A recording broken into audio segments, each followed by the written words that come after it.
इसकी लाइन को और इन दोनों स्केल्स की लाइन को आपस में क्या करेंगे, एक साथ करेंगे। ये लाइन और इस वाले स्केल की लाइन और ये लाइन देखो आपस में मिल गई है ना तीनों, ठीक है। तो आज हम कोणों का मापन सीखेंगे।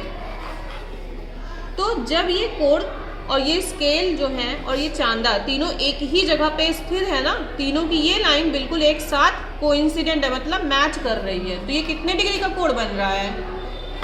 ये कहीं पे भी ये लाइन घूम नहीं रही, तो ये कितने डिग्री का कोण है? 0, ठीक है। कोई कोण नहीं बन रहा है ना इन दोनों पटरियों के बीच में। ये दोनों पटरियां एक दूसरे के बिल्कुल ठीक ऊपर आ गई हैं, तो इनके बीच क्या है? कोई कोण नहीं बन रहा है। मतलब कितना डिग्री कोण है? 0 कोण कितने डिग्री का होता है? 0 डिग्री का, ठीक है। अब हम देखते हैं इस पटरी को, नीचे वाली पटरी को धीरे धीरे हम ऊपर की ओर उठाएंगे। ये देखो उठा रहे हैं। तो इसकी लाइन को और चांदे की लाइन को मैच करेंगे।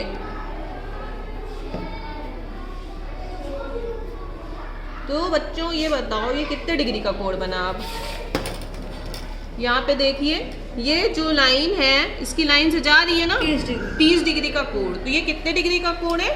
30 डिग्री का कोण।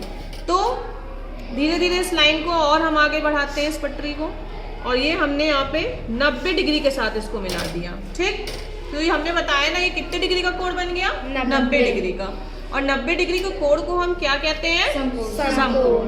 तो 0 कोण 0 डिग्री था और 89 डिग्री तक, यहाँ 0 डिग्री से लेकर के 89 डिग्री तक, ये 0 डिग्री से लेकर के 89 डिग्री, क्योंकि 90 डिग्री बनते ही क्या बन जाता है? समकोण। तो समकोण से पहले के कोण जो होते हैं, जैसे ये 70 डिग्री हो गया, फिर 60 डिग्री हो गया, ये 50 डिग्री हो गया, ये सारे क्या है? न्यून कोण हैं, ठीक है। तो 90 डिग्री से छोटे जो भी कोण होंगे वो कौन से होंगे? न्यून कोण।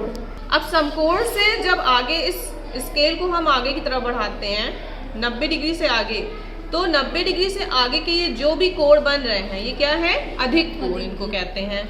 अब दूसरी पटरी को हमने ये 120 डिग्री पे रखा है। 120 डिग्री पे है ये पटरी की लाइन और चांदे की लाइन 120 डिग्री पे मिल रही है? अब मिल रही है? हाँ। तो ये कितने डिग्री का कोण हो गया? 120 डिग्री का। और इस कोण को हम क्या कहते हैं? अधिक कोण कहते हैं। तो 90 डिग्री से जैसे ही आगे बढ़ेंगे और आगे बढ़ते बढ़ते 179 डिग्री तक, ठीक है। ये कितने डिग्री का कोण बन रहा है? 179 डिग्री। तो ये क्या हो जाएगा? अधिक कोण। और जैसे ही ये दोनों लाइन एक दूसरे के ऊपर आ जाएंगी, पहली पटरी की लाइन दूसरी पटरी की लाइन एक दूसरे के ठीक ऊपर आ जाएंगी, तो ये कितने डिग्री का कोण बन गया? 180 डिग्री का कोण बन गया है ना। और इस कोण को हम क्या कहते हैं? ऋजु कोण। ये ऋजु कोण 180 डिग्री का। फिर हम दूसरी पटरी को नीचे की तरफ ले जाते हैं, 180 डिग्री से नीचे की तरफ ले जाते हैं, तो ये कोण यहाँ से लेकर के यहाँ तक का कोण बन रहा है, ठीक है।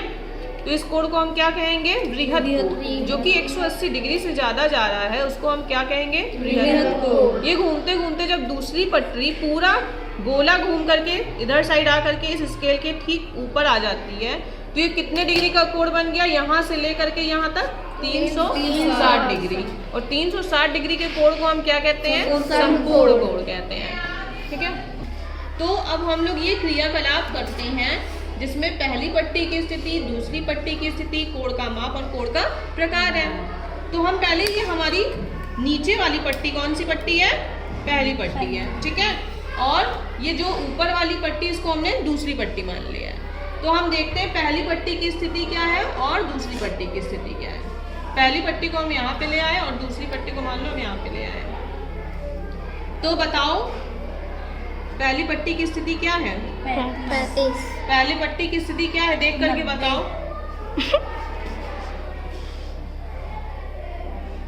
ये देखो 120 डिग्री बन रहा है ना, पहली पट्टी 120 डिग्री पे है, हमने चांदा से नापा और पहली पट्टी 120 डिग्री पे है। फिर हम देखेंगे दूसरी पट्टी की क्या स्थिति है। दूसरी पट्टी की क्या स्थिति है? किस डिग्री पे है ये? 35 डिग्री पे है, तो हमने लिखा 35 डिग्री। तो ये इन दोनों पट्टियों के बीच कितने डिग्री का कोण बन रहा है? 120 में से हम 35 डिग्री घटा देंगे तो ये कोण जो बन रहा है इन दोनों पट्टियों के बीच ये निकल आएगा। तो कितने डिग्री? बच्चों 120 में से 35 घटाएंगे तो कितना आएगा? 85 डिग्री। अब ये बताओ 85 डिग्री कैसा कोण होता है? अधिक कोण। न्यून कोण होता है कि अधिक कोण होता है? क्या होता है 85 डिग्री? न्यून कोण है ना, न्यून कोण होता है, 90 डिग्री से कम है, तो ये क्या हो गया? न्यून। अब ऐसे ही हम दूसरा क्रियाकलाप करते हैं। तो अब हम दोनों पट्टियों को घुमाते हैं। इस पट्टी को घुमा करके हम नीचे ले जाते हैं और इस पट्टी को यहाँ घुमाते हैं। तो पहले पट्टी की स्थिति क्या है बच्चों? ये देखो कितने डिग्री पे है ये। पहला पट्टी की स्थिति क्या है? 295। जब यहाँ से जा रहा है तो ये कितने डिग्री का हो गया? 295 डिग्री। तो पहली पट्टी की स्थिति है 295 डिग्री। और दूसरी पट्टी की क्या स्थिति है? ये है 25 डिग्री। तो दूसरी पट्टी की स्थिति है 25 डिग्री। 295 में से 25 डिग्री मतलब ये पूरा कोण यहाँ से लेकर के यहाँ तक का कोण कितने डिग्री का बन गया? 295 में से 25 डिग्री घटाया कितना आया? 270 डिग्री। और ये 270 डिग्री हमारा 180 डिग्री से भी बड़ा है ना, ये देखो पूरा यहाँ तक घुमाया। तो इस प्रकार के कोण को हम क्या कहते हैं? बृहद कोण। बृहद कोण। ठीक है।